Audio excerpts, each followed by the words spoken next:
इस स्थान का संबंध देवी पार्वती के अतीत से है। जब उन्होंने दक्ष प्रजापति की पुत्री सती के रूप में जन्म लिया था, दक्ष प्रजापति का मुझसे सैद्धांतिक मतभेद था, किंतु फिर भी देवी सती ने कठोर तप कर अपने पिता के विरुद्ध मुझसे विवाह किया। और जब सती को ज्ञात हुआ कि उसके पिता ने यज्ञ का आयोजन किया है और हमें आमंत्रित भी नहीं किया, तब भी देवी सती ने मेरी इच्छा के विरुद्ध यज्ञ में जाने का निर्णय लिया। पिताश्री,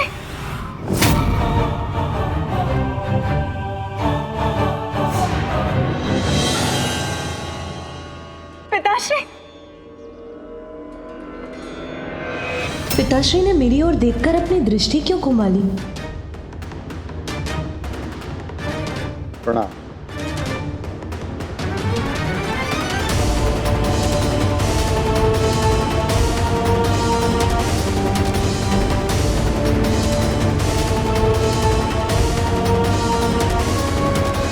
पिताश्री मेरे साथ ऐसा रूखा व्यवहार क्यों कर रहे हैं? पुत्री, ये तो बता, बहनों से भेंट हुई या नहीं?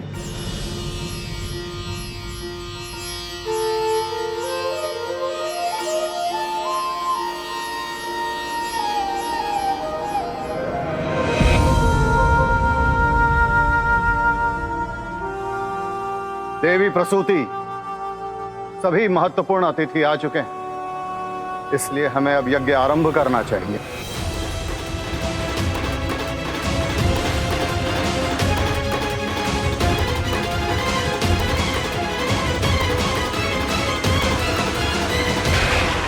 हमें भी जाना होगा दीदी, हम कुछ नहीं कर सकते दीदी। हाँ दीदी।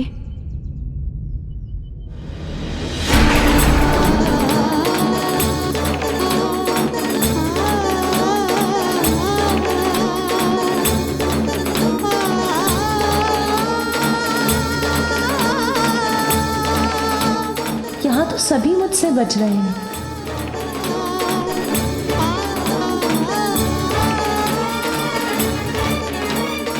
उत्तम, अति उत्तम।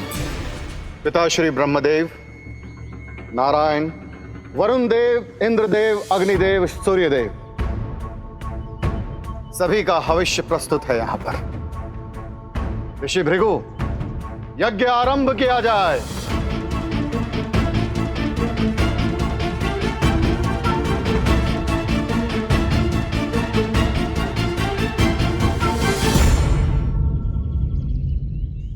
समस्त देवताओं का भाग है इसमें, तो महादेव का क्यों नहीं?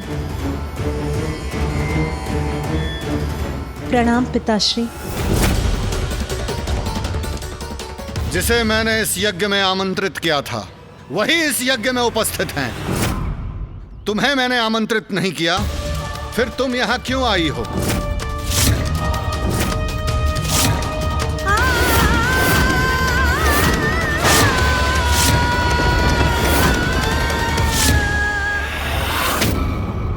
पिताश्री जो कर रहे हैं वो अनुचित है। पिताश्री, आपका क्रोध मुझसे, इसीलिए आपने मुझे आमंत्रित नहीं किया, उचित है। यह अधिकार है आपका, किंतु आप अपने क्रोध में परम मंगलकारी महादेव को ही भूल गए।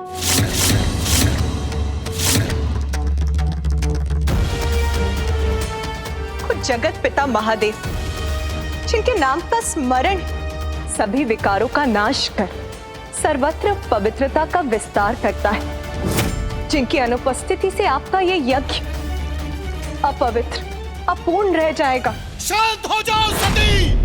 शांत हो जाओ सती!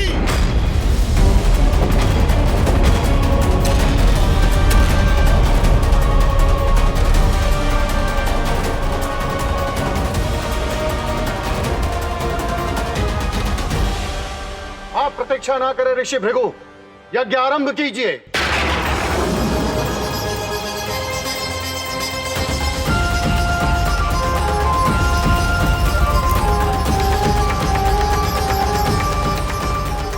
द्रव, मंत्र, हव, ये सभी जिनके स्वरूप हैं, उन्हीं भगवान शिव से रिक्त आपने अपना ये यज्ञ कैसे आरंभ कर दिया पिताश्री? विष्णुदेव, ब्रह्मदेव, मैं आपसे भी प्रश्न करती, महादेव के बिना तो त्रिदेवों की त्रिमूर्ति अधूरी है। फिर उनके यहां ना होने पर आप सभी इस यज्ञ में कैसे भाग ले रहे हैं?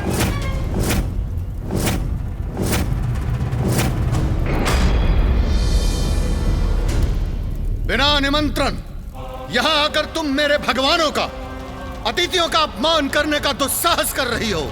क्यों आई हो तुम यहां पर? जिसे सदैव भूत प्रेत पिशाचों से घिरे रहना प्रिय हो, वो मंगलकारी कैसे हो सकता है? अरे वो तो अमंगलकारी है। अपने पति का चयन तुमने हमारी इच्छा के विरुद्ध किया।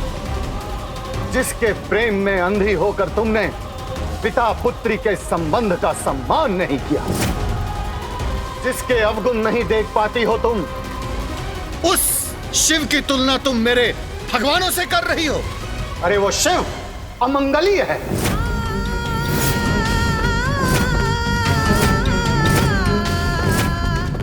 वो अकुलिन उदंड है, जिसे स्वच्छता का रत्ती भर भी ज्ञान नहीं। वो शमशान में विचरण करता है, पशु का चर्म पहनता है, जिसे शास्त्रों का ज्ञान नहीं है। तुम मुझे उसे इस महायज्ञ में आमंत्रित करने के लिए कह रही हो। अरे उसे इस महायज्ञ में तो क्या, मैं किसी यज्ञ में आमंत्रित नहीं करूंगा।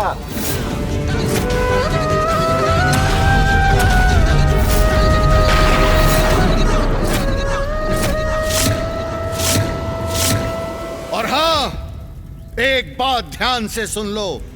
जब तुम मेरे यज्ञ में आ ही गई हो तो अपने लिए कोई स्थान ग्रहण कर लो। और हां, यज्ञ के उपरांत एक साधारण भिक्षुनी की तरह भोजन करने के बाद अपने भविष्य का भाग अवश्य लेती जाना, और साथ में आभूषण और स्वर्ण भी लेती जाना, क्योंकि तुम्हारा साधारण भिक्षुक पति तुम्हें ये वस्तुएं प्रदान नहीं कर सकता।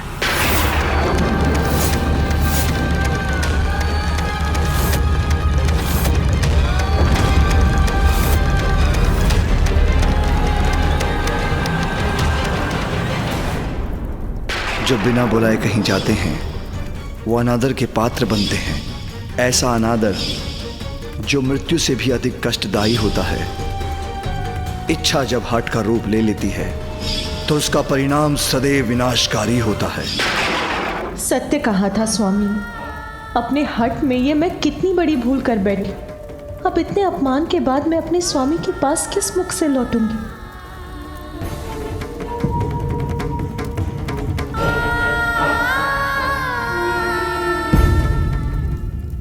शिव, दो अक्षरों के इस नाम में ही इतनी महिमा है कि इसके उच्चारण मात्र से ही व्यक्ति पाप रहित हो जाता है, उसका उद्धार हो जाता है।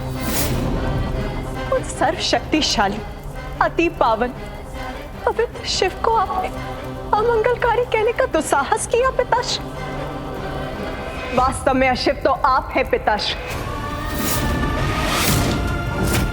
जिन्हें आप नाम से शिव और कर्म से अशिव कह रहे हैं, वो साक्षात परमेश्वर है,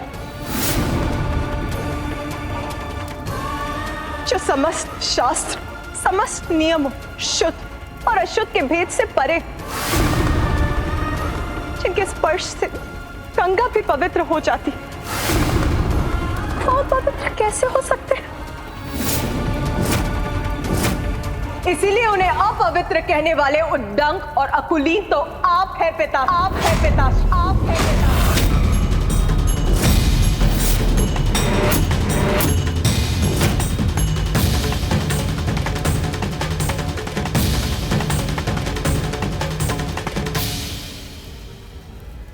माता का इतना तीव्र स्वर, कदाचित मुझे भीतर जाना चाहिए, किंतु मां ने तो मुझे यहीं रुकने को कहा था। क्रोध और अहंकार के अंधकार ने मेरे पिता के बुद्धि और विवेक को हर लिया, किंतु आप सभी को क्या हो गया? क्या आप भूल गए कि वो परम ब्रह्मा है?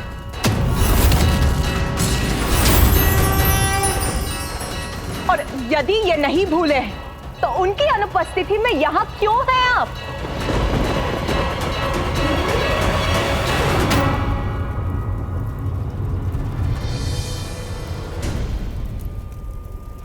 प्रजापति दक्ष, जिन शिव को आप भिक्षुक बुला रहे हैं, उन्हीं की दया और भिक्षा से हम सभी का अस्तित्व है। बहुत घमंड है ना आपको अपने पद का, अपने भव्य भवन, अपने स्वर्ण रथ वस्त्र आदि संपन्नता का, किंतु ये सभी तो नश्वर, अस्थाई, वेदों का खोखला ज्ञान है आपको।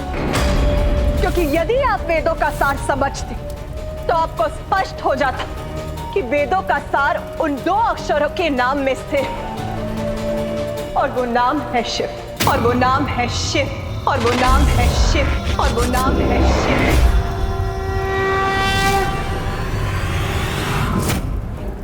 आपने अपनी जीवा से परमेश्वर का अपमान किया है, इसीलिए अब आपका भला नहीं हो सकता पिताश्री।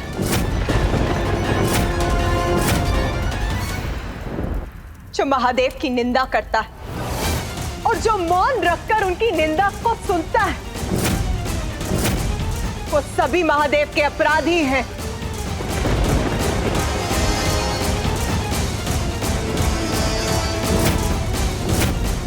मैं घोषणा करती हूं कि आज से मैं दक्षदायिनी नहीं कहलाऊंगी। आपकी पुत्री के रूप में मुझे अपना परिचय स्वीकार नहीं है।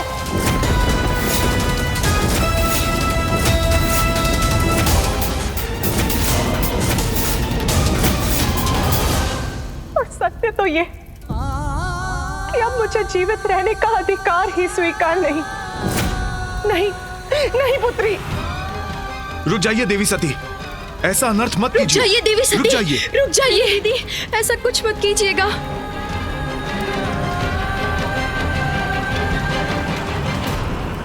जो अपने प्रियजनों के उचित सुझाव कौन सुना करता, उसका यही परिणाम होता है।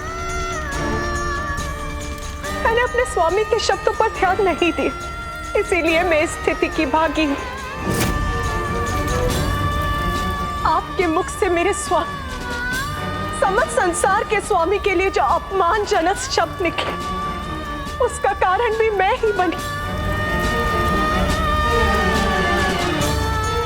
यदि मैं यहां नहीं आती तो आप मेरे स्वामी के लिए अपशब्द नहीं कह पाते। आपके द्वारा की गई शिव निंदा का कारण भी मैं ही, जिसका प्रायश्चित मुझे अपने प्राण देकर ही करना होगा।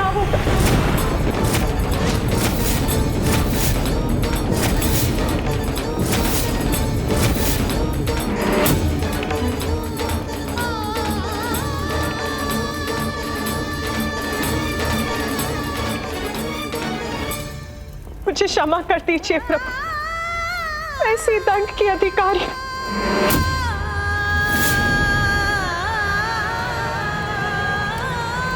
नहीं पुत्री, नहीं।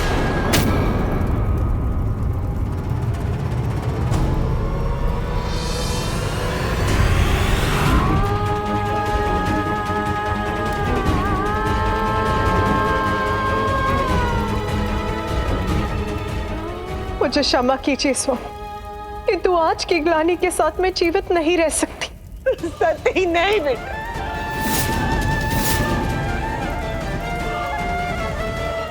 हे योगाग्नि, प्रकट हुई और अपने में समा के भस्म कर दीजिए मुझे।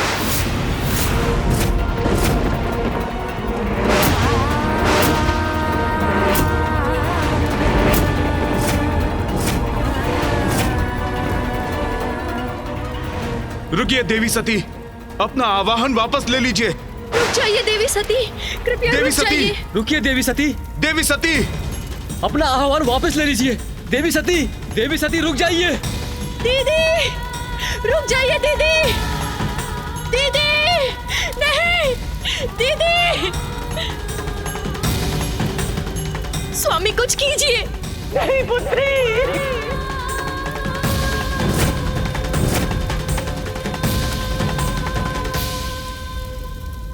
कि यदि यज्ञ में वो हमारी उपस्थिति नहीं चाहते हैं तो हमें तुम्हारे पिता की इच्छा का मान रखना चाहिए। हमें वहां देखकर उनका क्रोध जागृत होगा और क्रोध से उनका यज्ञ असफल होगा। सती, यदि तुम जाने का निर्णय ले ही चुकी हो तो मैं तुम्हें रोकूंगा नहीं।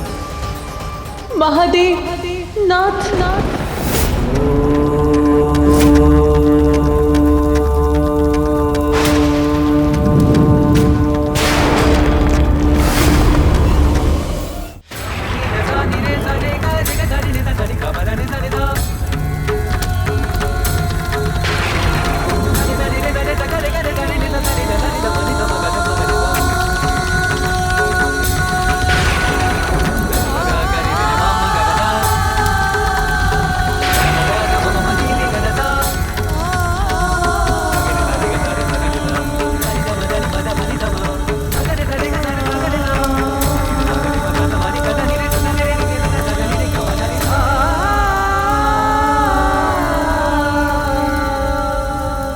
आप हवन कीजिए प्रजापति दक्ष।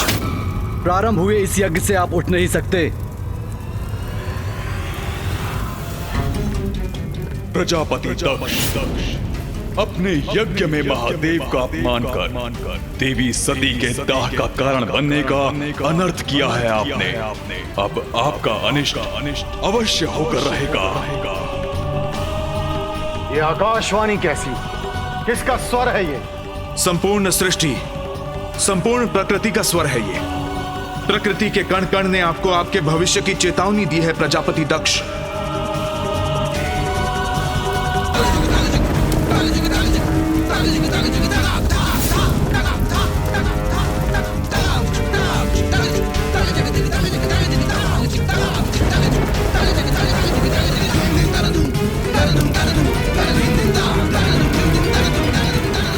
प्रजापति दक्ष, अपने अहंकार से ये कैसा अनर्थ कर दिया तुमने? पिताश्री, अनर्थ अहंकार मैंने नहीं, सती ने किया है,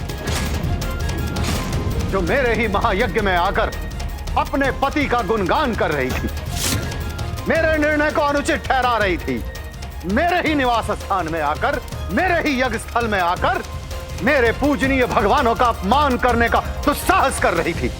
उसकी इस उदंडता का दंड तो उसे मिलना ही चाहिए था।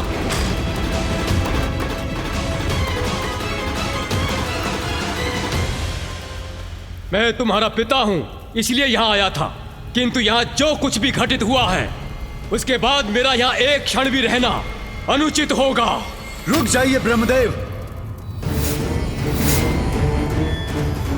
यहां सभी देवी देवता प्रजापति दक्ष के आवाहन पर इस महायज्ञ में भाग लेने के लिए पहुंचे हैं, इसलिए ये यज्ञ पूर्ण होने तक किसी का भी यहां से प्रस्थान करना उचित नहीं है।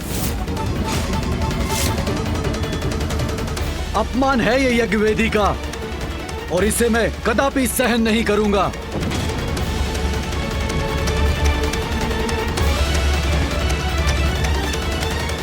घोषणा करता हूं मैं, यदि आप में से कोई भी यज्ञ अधूरा छोड़ के गए तो आज के पश्चात आपके लिए कोई यज्ञ नहीं करेगा।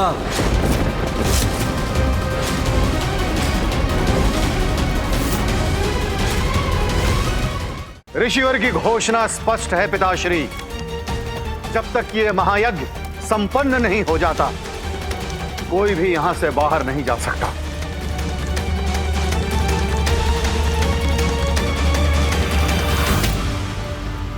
प्रत्येक यज्ञ किसी न किसी के कल्याण के लिए किया जाता है, किंतु यहां तो विध्वंस हो रहा है। प्रभु नारायण, आराध्य हैं आप हमारे, वचन दिया है आपने हमारी रक्षा का, इसलिए यज्ञ में आपका रहना अनिवार्य है। भक्त के सामने भगवान भी विवश हो जाते हैं नारायण। जो हुआ वो अनुचित था, जो अब हो रहा है वो और भी अनुचित है, किंतु वचनबद्ध होने के कारण हमें यहां रहना ही होगा। भीतर की ये शांति चुप क्यों रही है? ना तो यज्ञ के मंत्रोच्चारण की कोई ध्वनि आ रही है और ना ही अब कोई माता का स्वर सुनाई दे रहा है। मुझे भीतर जाकर देखना चाहिए। कुशल तो है मां। प्रजापति दक्ष, हमें यज्ञ क्रिया को आगे बढ़ाना होगा, अन्यथा आपका ये महायज्ञ असफल हो जाएगा।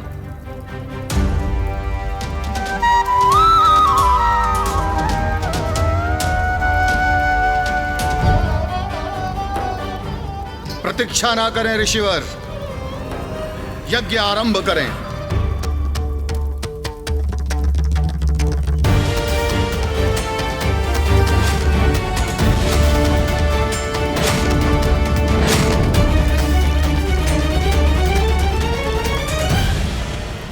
माता, माता, माता कहाँ हैं आप?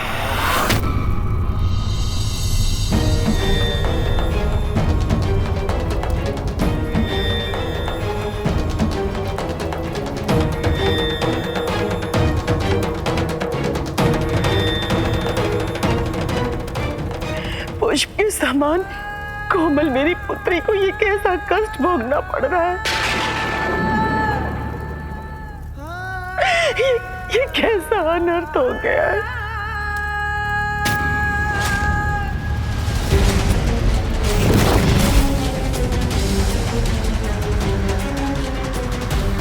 माता, माता, माता, माता। उद्दंडता का परिणाम तो आपको भुगतना पड़ेगा प्रजापति दक्ष।